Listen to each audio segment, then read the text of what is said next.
नमस्कार दोस्तों, smart study and get success online classes में आपका हार्दिक स्वागत है। मैं मंजू चौधरी हाजिर हूँ आपके सामने फिर से एक नई क्लास के साथ। देखिए, हमने भारत के भौतिक प्रदेशों में प्रायद्वीपीय पठार और हिमालय के बारे में पढ़ लिया है। अब जो बाकी रह गए उनके बारे में देखते हैं। आज हम चर्चा करते हैं भारतीय मरुस्थल के बारे में और द्वीप समूह के बारे में। देखिए, अरावली पहाड़ियों से उत्तर पूर्व में स्थित भारतीय मरुस्थल कहाँ है? अरावली पहाड़ियों से उत्तर पूर्व में स्थित। वैसे ये टॉपिक अच्छे से हमें आता है क्योंकि हमारे राजस्थान की ज्योग्राफी में ये आता है। मरुस्थल हमारे यहाँ है। तो भारत के सापेक्ष इसकी जो स्थिति है, अरावली पहाड़ियों से उत्तर पूर्व में स्थित उबड़ खाबड़ भूतल, अनुधेरे रेतीले टीलों और बरखान पाए जाते हैं। भारतीय मरुस्थल की विशेषताएं क्या है? देखिए, बरखान कई बार पूछ लिया गया है। उबड़ खाबड़ भूतल, अनुधेरे रेतीले टीले और बरखान पाए जाते हैं। वार्षिक वर्षा कितनी होती है? 150 मिलीमीटर से भी कम। आपको बताया मरुस्थल में बहुत कम बारिश होती है। इधर जैसलमेर साइड राजस्थान का सबसे कम बारिश प्राप्त करने वाला जिला कौन सा है? जैसलमेर। जो भारतीय मरुस्थल इधर ही पाया जाता है। जैसलमेर, जोधपुर, बाड़मेर, बीकानेर, गंगानगर, हनुमानगढ़, चूरू। तो उबड़ खाबड़ भूतल, अनुधेरे रेतीले टीले और बरखान पाए जाते हैं। वार्षिक वर्षा कितनी पाई जाती है इसमें? 150 मिलीमीटर से भी कम। शुष्क और वनस्पति रहित क्षेत्र। अगर जहाँ पे बारिश ही नहीं होगी, जहाँ पे जल ही नहीं होगा, तो वहाँ पे वनस्पति कहाँ से आएगी? भाई, वनस्पति जहाँ ही होगी जहाँ पे पानी होगा। तो जहाँ पानी की कमी होगी वहाँ पे वनस्पति नहीं पाई जाती है। वनस्पति क्या, लोग भी बहुत कम पाए जाते हैं। पानी नहीं है तो पिएंगे क्या? तो शुष्क और वनस्पति रहित क्षेत्र। स्थलाकृतिक गुणों के कारण इसे मरुस्थली नाम से जानते हैं। इसके जो स्थलाकृतिक जो गुण है उस हिसाब से इसे किस नाम से जानते हैं? मरुस्थली के नाम से जानते हैं। अब देखिए, हमने पढ़ा था जब भारत की भूगर्भिक संरचना पढ़ी थी कि प्रायद्वीपीय पठार, हिमालय पर्वत, इन सब की जो रचना है वो कैसे हुई, फिर उत्तर के मैदान कैसे हुई। तो मेसोजोइक काल में ये क्षेत्र समुद्र का हिस्सा था। कौन से समुद्र का? देखिए, अरावली पर्वतमाला किसका हिस्सा है? गोंडवाना लैंड का। और ये जो मरुस्थल है ये किसका है? तैतीस सागर का। ये दोनों ही सबसे प्राचीनतम माने जाते हैं, गोंडवाना लैंड और तैतीस सागर। तो मेसोजोइक काल में ये क्षेत्र किसका हिस्सा था? समुद्र का हिस्सा था, यानी तैतीस सागर का हिस्सा था। आकल में स्थित जो जैसलमेर में जो आकलवुड फॉसिल्स पार्क है, इसकी पुष्टि आकल में स्थित कास्ट जीवाश्म पार्क में उपलब्ध प्रमाणों से होती है। इसकी पुष्टि कैसे होती है कि ये समुद्र का हिस्सा था? तो आकलवुड पार्क में जो कास्ट जो जीवाश्म मिले हैं उससे उपलब्ध प्रमाणों के आधार पर हम कह सकते हैं कि ये समुद्र का हिस्सा था। और कैसे होती है इसकी पुष्टि? जैसलमेर के निकट ब्रह्मास्त्र के आसपास समुद्री निक्षेप हुए। जैसलमेर के निकट जो ब्रह्मास्त्र है उसके आसपास क्या मिले हैं? समुद्री निक्षेप। इससे पता चलता है कि यहाँ पहले क्या था? समुद्र था। फिर धीरे धीरे ये कन्वर्ट होता गया। ये सब हमने विस्तृत तरीके से पढ़ लिया था उसमें भूगर्भिक संरचना में कैसे क्या हुआ। कास्ट जीवाश्म की आयु लगभग कितनी? 18 वर्ष करोड़ आंकी गई है। देखिए, यहाँ भूल गई मैं, आप ऐड कर लेना, 18 करोड़ वर्ष आंकी गई है। वर्ष ऐड कर लेना यहाँ पे। तो कास्ट जीवाश्म की आयु लगभग कितनी है? 18 करोड़ वर्ष। इस क्षेत्र की भूगर्भिक चट्टान संरचना प्रायद्वीपीय पठार का विस्तार है। इस क्षेत्र की जो भूगर्भिक जो चट्टान संरचना है, जो चट्टानें पाई जाती है। देखिए, हमने कल प्रायद्वीपीय पठार पढ़ा था, तब भी ये पढ़ा था। कल हमने ये पढ़ लिया था पश्चिमी और पूर्वी जो घाट है उनको और प्रायद्वीपीय पठार को। तब भी हमने पढ़ा था कि जो जैसलमेर तक जो चट्टानी संरचनाएं पाई जाती है, जो रेत के टीलों से ढकी है, वो किसका विस्तार है? प्रायद्वीपीय पठार का। तो इस क्षेत्र में देखिए, ज्योग्राफी बहुत अच्छा सब्जेक्ट है। इसको आप जितना जोड़ के पढ़ोगे उतना ही मजा आएगा और याद होगा। तो इस क्षेत्र की भूगर्भिक जो चट्टान संरचना है वो प्रायद्वीपीय पठार का विस्तार है। धरातलीय आकृतियां निर्मित, भौतिक अपक्षय और पवन क्रिया द्वारा निर्मित। अब आपको पता है कि जो बरखान है, अनुधेरे है, इन सब का निर्माण कैसे होता है?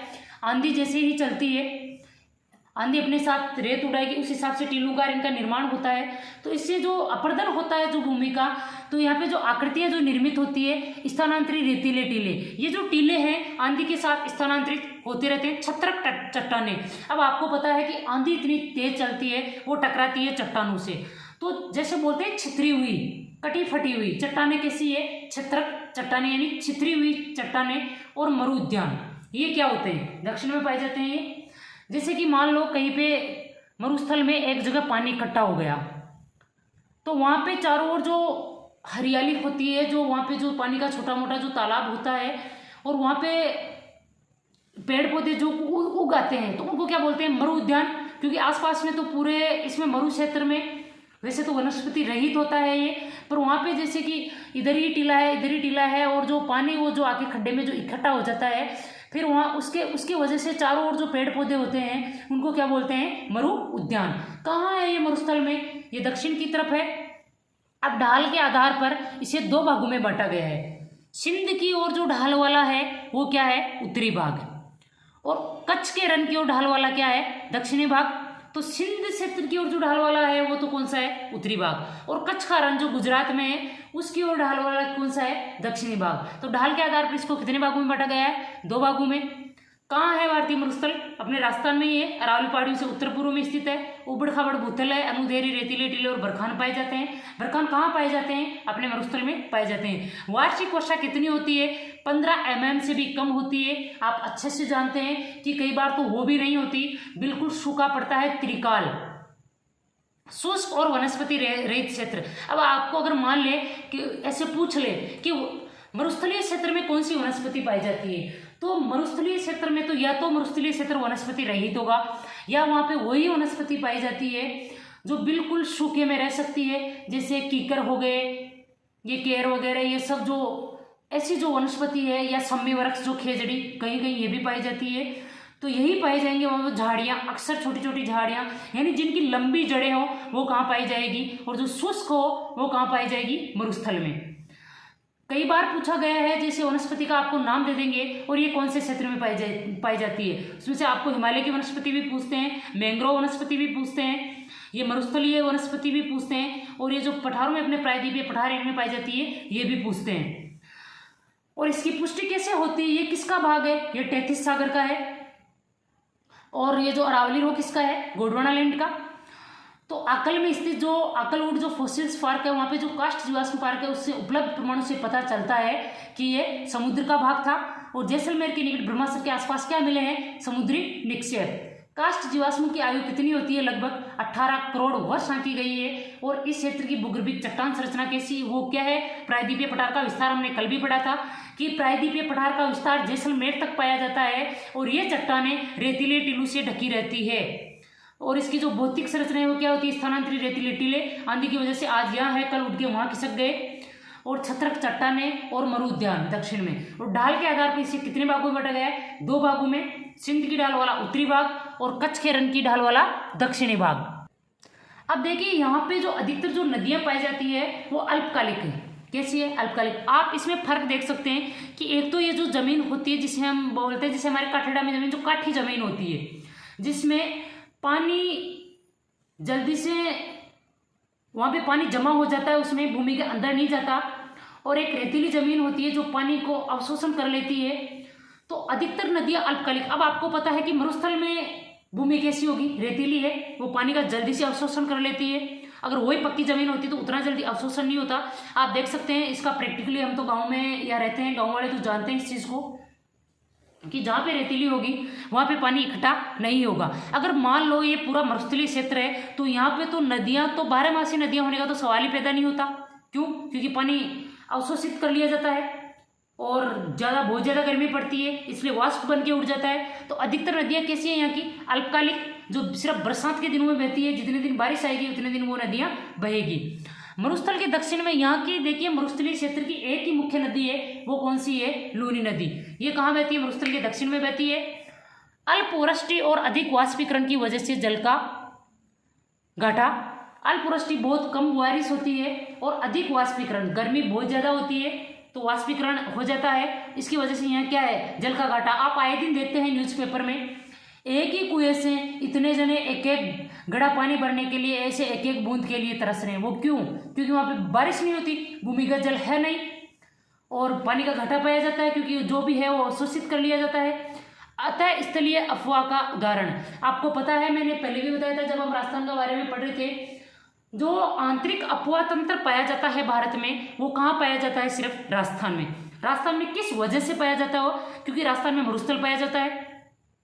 तो मरुस्थल, अगर कोई नदी चल रही है तो जहाँ तक पानी है वहाँ तक चली जाएगी, वहाँ जाके विलुप्त हो जाएगी। रेतीली जमीन है, तो इसलिए आंतरिक अफवाह तंत्र का उदाहरण है ये। नदियां झील प्लाया में मिल जाती है। नदियां किसमें जाकर मिल जाती है? झील या प्लाया में। उसे प्लाया भी बोलते हैं, जो छोटी छोटी झीलें होती है। तो नदियां किसमें जाकर मिल जाती है? झील या प्लाया में। जल कैसा होता है? खारा होता है, जिससे किस काम में लिया जाता है? वो नमक बनाने के। ये था हमारा मरुस्थलीय क्षेत्र। इससे इंपॉर्टेंट फैक्ट जो एग्जाम में पूछे जाते हैं। इसके बाद में हम देखते हैं तटीय मैदान। देखिए, पश्चिमी तटीय मैदान और पूर्वी तटीय मैदान हमने पहले भूगर्भिक संरचना पढ़ी थी, तब भी इनके बारे में पढ़ा था, अब भी पढ़ते हैं। पश्चिमी तटीय मैदान, पश्चिमी तटीय मैदान जलमग्न होने के कारण एक संकीर्ण पट्टी मात्र। देखिए, पश्चिमी तटीय मैदानों के जो सारे जो पहाड़ियां पाई जाती है वो हमने पश्चिम घाट के रूप में पढ़ ली थी, जो पहले क्लास ली थी उसमें। पूर्वी तटीय मैदान के पास जो पहाड़ी जो क्षेत्र पाया जाता है उसे किस रूप में पढ़ते हैं? पूर्वी घाट के। अब हम बात करते हैं जो पश्चिमी तट है और जो पूर्वी तट है उसके बारे में। पश्चिमी तटीय मैदान जलमग्न होने के कारण एक संकीर्ण पट्टी मात्र है। एक पट्टी मात्र ही है, पतनों एवं बंदरगाह विकास के लिए प्राकृतिक परिस्थितियां प्रदान करता है। पश्चिमी तटीय मैदान है वो पतनों एवं बंदरगाह विकास के लिए प्राकृतिक परिस्थितियां प्रदान करता है, क्योंकि ये जलमग्न रहता है, सिर्फ एक संकीर्ण पट्टी मात्र है, इसलिए ज़्यादा दूर में फैला हुआ नहीं है। तो पतन एवं बंदरगाह के विकास के लिए इसकी जो परिस्थितियां हैं वो बिल्कुल अनुकूल है। अब देखिए यहाँ के प्राकृतिक बंदरगाह कौन कौन से। कांडला, कई बार पूछा गया कांडला बंदरगाह। मझगांव, JLN नावा सेवा, ये JLN जो जवाहरलाल नेहरू जो नावा सेवा बंदरगाह है। मरमगांव, मंगलोर और कोच्चिन, ये है पश्चिमी तटीय मैदान के प्राकृतिक बंदरगाह। गुजरात का जो तट है, देखिए क्षेत्र के हिसाब से वैसे तो इसको बोला जाता है पश्चिमी तट, पर फिर इसके जैसे राज्यों के हिसाब से, क्षेत्र के हिसाब से जो नाम निकाले गए हैं, कई बार पूछा जाता है कोंकण तट, कौन से तट को कहते हैं? काठियावाड़ तट, कौन से तट को कहते हैं? मलाबार तट कहाँ है? तो गुजरात में कौन से तट है? कच्छ और काठियावाड़ तट। महाराष्ट्र में कोंकण और गोवा तट। कर्नाटक तथा केरल में कौन सा है? मलाबार तट। कई बार पूछा गया है। अगर आप बात करें भारत की मुख्य भूमि की, वो वैसे तो हम जलवायु में पढ़ेंगे, पर फिर भी याद आ गया तो थोड़ा सा बता देते हैं, क्योंकि ये एक टॉपिक ऐसा जो जोड़ के पढ़ा जाता है। अगर हम बात करें भारत की मुख्य भूमि की, वैसे तो देखिए जलवायु सबसे पहले जो मानसून जो आती है वो भारत में कहाँ आती है? अंडमान निकोबार में। अगर भारत की मुख्य भूमि में वो सबसे पहले कहीं प्रवेश करती है तो वो प्रवेश करती है मालाबार तट, केरल में। तो मालाबार तट इसलिए भी अधिकतर पूछा जाता है। तो कर्नाटक तथा केरल का जो तट है उसे क्या कहते हैं? मालाबार तट। और महाराष्ट्र का कौन सा है? कोंकण और गोवा तट। उसके बाद में हम देखते हैं पूर्वी तटीय मैदान। इसकी जो छोटी मोटी विशेषताएं वो भी देख लेते हैं। पश्चिमी तटीय मैदान की तुलना में चौड़ा और उभरा हुआ। ये क्या है? पश्चिमी तटीय मैदान की तुलना में चौड़ा है और उभरा हुआ है, यानी थोड़ा सा ऊपर की ओर उठा हुआ है। उभरे हुए तट का उदाहरण, बहने वाली नदियां बंगाल की खाड़ी में गिरती है। अब पश्चिमी पूर्वी तट की ओर जो नदियां बहती है वो कहाँ गिरेगी? बंगाल की खाड़ी में, क्योंकि हमने देखा था जैसे ये भारत का मैप है, एक मिनट दिखाई देते हैं आपको।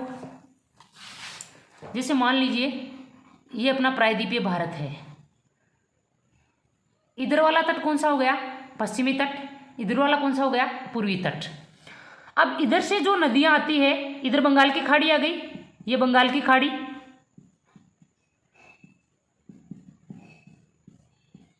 इधर कौन सा आ गया? अरब सागर। अब इधर जो पश्चिमी तट की और जो नदियां आएगी वो कहाँ गिरेगी? अरब सागर में। और जो इधर जो नदियां आएगी वो कहाँ गिरेगी? बंगाल की खाड़ी में। तो पूर्वी तट की जो पूर्वी तटीय मैदान में जो नदियां बहती है वो कहाँ गिरती है? बंगाल की खाड़ी में। और पश्चिमी तट पे जो इधर से जो नदियां आती है वो कहाँ गिरती है? अरब सागर में। कल हमने जो आपको बताया था, देखिए ये आ गया पश्चिमी घाट, ये आ गया पूर्वी घाट। अब यहाँ पे जो इनका जंक्शन है वो कौन सी पहाड़ियाँ होती है? नीलगिरी। और अभी हाल फिलहाल पूछा गया था डोडा बेटा चोटी कौन सी पहाड़ियों में है? तो कौन सी में है? नीलगिरी में। पश्चिमी घाट की, या आप बोल सकते हैं प्रायद्वीपीय पठार की सबसे ऊंची चोटी कौन सी है? अनाईमुड़ी, जो कहाँ पे है? अनामलाई पहाड़ियों में।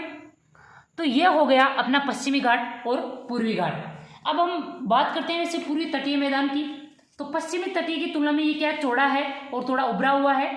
बहने वाली नदियां बंगाल की खाड़ी में गिरती है, लंबे चौड़े डेल्टाओं का निर्माण करती है। इधर जो नदियां बहती है वो किसका निर्माण करती है, लंबे चौड़े डेल्टाओं का निर्माण। जो अपने फेमस है सबसे बड़ा जो सुंदरवन का डेल्टा है, उसे सुंदरवन का डेल्टा क्यों कहते हैं, क्योंकि वहां पे सुंदरी वृक्ष ज्यादा पाया जाता है। और वो कौन से वनों में काउंट किया जाता है, वो मैंग्रोव वनस्पति में काउंट किया जाता है। तो बहने वाली नदियां बंगाल की खाड़ी में गिरती है, लंबे चौड़े डेल्टाओं का निर्माण करती है। अब आपको पता है कि जो पश्चिमी तट की ओर जो नदियां गिरती है वो किसका निर्माण करेगी, कयाल का, यानी झीलों का। और इधर जो कयाल हमने कल पढ़ा था, और इधर जो नदियां गिरती है वो किसका निर्माण करती है, डेल्टाओं का निर्माण। तो लंबे चौड़े डेल्टाओं का निर्माण। महानदी गोदावरी, कृष्णा, कावेरी। गोदावरी दक्षिण की गंगा, कावेरी दक्षिण भारत की गंगा। उभरा होने के कारण पतन एवं पोताश्रय कम, क्योंकि इसकी ये उभरा हुआ है ऊपर की ओर, तो यहाँ पतन एवं पोताश्रय कम और चौड़ाई 500 किलोमीटर होने के कारण। अब यहाँ पे पतन एवं पोताश्रय और कम क्यों है, क्योंकि इसकी चौड़ाई कितनी है, 500 किलोमीटर, इसलिए यहाँ पे पतन एवं पोताश्रय कम पाए जाते हैं। तो ये हुई पश्चिमी तटीय मैदान की और पूर्वी तटीय मैदान की 2-3 विशेषता, इनकी और देख लेते हैं। फिर हम बात करते हैं द्वीप समूह की। देखिए पश्चिमी तटीय मैदान मध्य में संकीर्ण, कैसे हैं, संकीर्ण है, और उत्तर और दक्षिण में कैसे हैं, चौड़े। संकीर्ण जैसे कि इधर तो ऐसे बड़ा हो गया, फिर बीच में संकीर्ण, फिर इधर बड़ा, तो मतलब कम चौड़ा है बीच में, और उत्तर और दक्षिण में ज्यादा चौड़ा है। पश्चिमी तट में बहने वाली नदियां डेल्टा का निर्माण नहीं करती। डेल्टा का निर्माण कौन सी नदियां करती है, जो पूर्वी तट की ओर आती है, पश्चिमी तट वाली नदियां नहीं करती। मालाबार तट की विशेष स्थलाकृति कयाल। मालाबार तट की विशेष स्थलाकृति क्या है, कयाल। मछली पकड़ने एवं नौकायन। केरल में हर वर्ष नेहरू ट्रॉफी वलामकली। देखिए मैंने आपको ये बताया नहीं और यहाँ लिखना भी भूल गई। जो पूर्वी जो तट है उसको इधर तमिलनाडु में क्या बोलते हैं, कोरोमंडल तट। फिर उसके बाद में उत्तरी सरकार तट, और उधर वाले को बोलते हैं मालाबार तट, काठियावाड़ तट और कोंकण तट। और इधर वाले को क्या बोलते हैं, कोरोमंडल। नीचे से तो आ जाएगा कोरोमंडल और ऊपर से क्या आ जाएगा, उत्तरी सरकार तट। तो ये हो गए पूर्वी तट के नाम। यानी तमिलनाडु में तो कोरोमंडल तट बोल देते हैं इधर, तो फिर उसके बाद में आंध्र प्रदेश, उड़ीसा उधर आता है उत्तरी सरकार तट। तो मालाबार तट की विशेष स्थलाकृति क्या है, कयाल। मछली पकड़ने और नौकायन फेमस है यहाँ का। केरल में हर वर्ष नेहरू ट्रॉफी गुलामकली नौका दौड़। केरल में हर वर्ष नेहरू ट्रॉफी होती है, गुलामकली नौका दौड़ होती है। कहाँ पे, कौन सी कयाल में, कौन सी झील में, आयोजन पुना मदा कयाल में किया जाता है। वेरी इंपॉर्टेंट, पूछा जा सकता है। केरल में कौन सी कयाल में नेहरू ट्रॉफी गुलामकली का आयोजन किया जाता है, पुना मदा कयाल में। ये हुआ हमारा तटीय मैदान। तटीय मैदान कितने भागों में बांटा जा सकता है, 2 में। पश्चिमी तटीय मैदान, पूर्वी तटीय मैदान। पूर्वी तटीय मैदान पर थोड़ी वो कम है पोताश्रय, क्योंकि उसकी चौड़ाई ज्यादा है, और तटीय मैदान पर उस ज्यादा है पोताश्रय, और क्योंकि उसकी चौड़ाई कम है। उधर वाले को बोल देते हैं गुजरात में तो काठियावाड़ तट और कच्छ, महाराष्ट्र में कोंकण और गोवा तट, कर्नाटक और केरल में क्या बोलते हैं, मालाबार तट। इधर वाले को बोल देते हैं कोरोमंडल तट और उत्तरी सरकार तट। ये तो बात हो गई तटीय मैदानों की। अब हम बात करते हैं द्वीप समूह की। भारत के 2 प्रमुख द्वीप समूह हैं, कौन कौन से, एक तो बंगाल की खाड़ी में पाया जाता है, दूसरा कहाँ, अरब सागर। बंगाल की खाड़ी मैंने आपको अभी बताया था, जो पूर्व की ओर है, पश्चिमी की ओर क्या है, अरब सागर। ये सब किसके भाग है, हिंद महासागर की। तो बंगाल की खाड़ी, बंगाल की खाड़ी में लगभग कितने द्वीप है, 572 द्वीप। ये द्वीप 6 डिग्री उत्तर से 14 डिग्री उत्तर और 92 डिग्री पूर्व से 94 डिग्री पूर्व के बीच है। मान लो अगर आपको अक्षांश की और देशांतर की दृष्टि से इनकी अगर स्थिति पूछ ले, तो 6 डिग्री उत्तर से 14 डिग्री उत्तरी अक्षांश और 92 डिग्री पूर्वी देशांतर से 94 डिग्री पूर्वी देशांतर के बीच है। अब देखिए इनमें 2 प्रमुख द्वीप समूह है, कौन कौन से। उत्तर में तो क्या है, अंडमान। जो ऊपर जो है उन्हें तो क्या बोल देंगे, अंडमान, और जो नीचे है उनको क्या बोलेंगे, निकोबार। तो उत्तर में अंडमान, दक्षिण में निकोबार। ये द्वीप समुद्र में जलमग्न पर्वतों का हिस्सा है। ये द्वीप किसका हिस्सा है, समुद्र में जो पर्वत जो डूबे हुए हैं, जो जलमग्न हो गए, उनका हिस्सा है। पूछा जा सकता है कि जो अंडमान निकोबार द्वीप है, इनका निर्माण किससे हुआ, पर्वतों का हिस्सा है ये। समुद्र में वो पर्वत जलमग्न हो गए और उनकी जो चोटियां बची, उनका जो उभरा हुआ जो क्षेत्र जो समुद्र से बाहर रह गया, वो अंडमान और निकोबार द्वीप कहलाए। कुछ छोटे द्वीपों की उत्पत्ति किससे हुई? ज्वालामुखी से। कुछ जो छोटे द्वीप है उनकी उत्पत्ति किससे हुई? ज्वालामुखी से। अब उसके बाद में देखिए हम अरब सागर देखते हैं, उसके बाद में थोड़ी सी इनकी विशेषताएं जानेंगे, उसके बाद में हम अपनी क्लास पूरी करेंगे। छोटी छोटी सी क्लासें हैं बिल्कुल आपके लिए, और बहुत सारे इनमें बहुत सारा मैटर दिया जा रहा है छोटी छोटी क्लासों में भी। अरब सागर में कौन से द्वीप आ जाते हैं? देखिए बंगाल की खाड़ी में तो कौन से आते हैं? अंडमान और निकोबार। लगभग कितने हैं? 572 द्वीप। अरब सागर में कौन से आते हैं? लक्षद्वीप और मिनिकॉय। 8 डिग्री उत्तर से 12 डिग्री उत्तर, ये गलती से लिखी गया, 8 डिग्री उत्तर से 12 डिग्री उत्तर और 71 डिग्री पूर्व से 74 डिग्री पूर्व के बीच में इनकी स्थिति क्या है? 8 डिग्री उत्तर से 12 डिग्री उत्तर और 71 डिग्री पूर्व से 74 डिग्री पूर्व। और उनकी क्या स्थिति है? अंडमान और की। आपको पता है कि भारत की जो मुख्य जो दक्षिण भूमि है वो तो 8 डिग्री 4 मिनट से शुरू होती है, और जो मुख्य में नहीं आती, जो अगर संपूर्ण की भारत की बात लें तो 6 डिग्री और 45 मिनट वहां से शुरू होती है अंडमान निकोबार से। तो अब लक्षद्वीप और मिनिकॉय इनकी स्थिति क्या है? 8 डिग्री उत्तर से 12 डिग्री उत्तर और 71 डिग्री पूर्व से 74 डिग्री पूर्व। केरल तट से 280 किलोमीटर से 480 किलोमीटर दूर स्थित। अब केरल का जो तट है मालाबार तट, उससे इसकी दूरी कितनी है? 280 किलोमीटर से 480 किलोमीटर। पूरा द्वीप समूह किससे बना हुआ है? प्रवाल निक्षेप से। जो मूंगे जो प्रवाल का जो निर्माण करते हैं, अगर आपको भारत में ये पूछ ले कि भारत में कौन सा द्वीप प्रवाल भित्ति का उदाहरण है, तो लक्षद्वीप। कौन सा द्वीप? लक्षद्वीप। कितने द्वीप है? 36 द्वीप। उनमें से मनुष्य कितने पे रहते हैं? 11 पर मानव आवास है। मिनिकॉय सबसे बड़ा द्वीप है और क्षेत्रफल कितना है इनका? 453 वर्ग किलोमीटर। ये हो गया अपना अरब सागर और बंगाली खाड़ी के द्वीप। थोड़ी इनकी विशेषताएं देख लेते हैं, उसके बाद में हम क्लास की इतिश्री करते हैं। तो आइए देखते हैं इनकी और क्या विशेषताएं हैं। बैरन आइलैंड नामक भारत का एकमात्र सक्रिय यानी जीवंत ज्वालामुखी कहाँ है? निकोबार द्वीप में। कई बार पूछा गया है, भारत का एकमात्र सक्रिय ज्वालामुखी बैरन द्वीप कहाँ स्थित है? निकोबार द्वीप में। द्वीप असंगठित कंकड़ पत्थरों और गोलासमूह से निर्मित। और जो ये अंडमान निकोबार द्वीप है ये किससे निर्मित? हमने अभी आपको बताया था कि ये पर्वतों की जो संरचना है वो बच गए, जो समुद्र में जो जलमग्न हो गए उनके जो ऊपर वाला हिस्सा बचा। तो किससे? अगर पर्वत है तो अपने बोलते हैं, जैसे अपनी मारवाड़ी में कहा बोलते हैं कि डूंगर है तो उसमें भाटा ही भाटा है। तो अगर पर्वत है तो वहाँ क्या होंगे? पत्थर ही होंगे। तो असंगठित कंकड़ पत्थरों और गोलासमूह से निर्मित। अंडमान एवं निकोबार 2 भागों में विभाजित। अंडमान एवं निकोबार को 2 भागों में विभाजित कितनी डिग्री चैनल करता है? 10 डिग्री चैनल। 1000 बार पूछा गया है क्वेश्चन। 10 डिग्री चैनल किन भागों को 2 भाग में विभाजित करता है? अंडमान एवं निकोबार को। अंडमान निकोबार द्वीप समूह की मुख्य चोटियां कई बार पूछ ली गई है। अंडमान निकोबार द्वीप समूह की मुख्य चोटी, सैडल जो चोटी है ये अंडमान निकोबार द्वीप समूह की सबसे ऊंची चोटी है। कौन से द्वीप पर स्थित है ये? उत्तरी अंडमान पर। कितने मीटर इसकी ऊंचाई है? 738 मीटर। मध्य अंडमान की जो सबसे ऊंची चोटी है वो कौन सी है? माउंट डिओली। कितनी है? 515 मीटर। दक्षिणी अंडमान की माउंट कोयो, कितनी इसकी हाइट? 460 मीटर। और ग्रेट निकोबार की कौन सी है? माउंट थ्विलर, इसकी हाइट कितनी है? 642 मीटर। तो कई बार पूछा गया है अंडमान निकोबार की जो सबसे ऊंची चोटी वो कौन सी? Saddle peak. कितनी है इसकी हाइट? 738 मीटर।